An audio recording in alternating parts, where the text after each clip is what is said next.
আমাদের বাংলাদেশ স্বাধীন পরবর্তী 55 বছরে অসংখ্য আমরা এমপি বানিয়েছি, বানাই নাই? অনেক মন্ত্রী বানাইছি, কিন্তু আমাদের এই মানুষের মাটি ও মানুষের ভাগ্যের কোনো পরিবর্তন হয়েছে? তারা বারবার আমাদেরকে প্রতারিত করেছে। সুতরাং আমরা কি আর প্রতারিত হতে চাই? আমরা প্রতারিত হতে চাই না। আমরা এমন নেতৃত্ব চাই যারা কথা দিয়ে কথা রাখবে, যাদের সেই সক্ষমতা আছে, যাদের ওই সততা আছে, যাদের ওই দক্ষতা আছে, যাদের কথা এবং কাজের মধ্যে মিল আছে।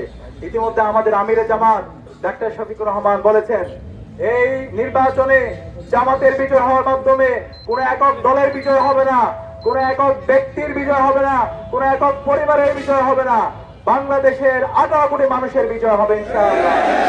আপনাদের নেতা, এই অঞ্চলের মাটি ও মানুষের নেতা রাহাত ভাই নির্বাচিত হয়ে এসে আপনাদের তিনি শাসক হবেন না, তিনি আপনাদের সেবক হবেন। আপনাদের ক্ষমতা, জনগণের যে ক্ষমতা, সেই ক্ষমতা জনগণের হাতে তুলে দেওয়া হবে আমাদের রাহাত ভাইয়ের দায়িত্ব। এখন আপনারা কি পারবেন আমাদের রাহাত ভাইকে বাংলাদেশে যতগুলো আচরণ আছে সবচেয়ে বড় ব্যবধানে, ব্যাপক ব্যবধানে বিজয় করতে ইনশাআল্লাহ?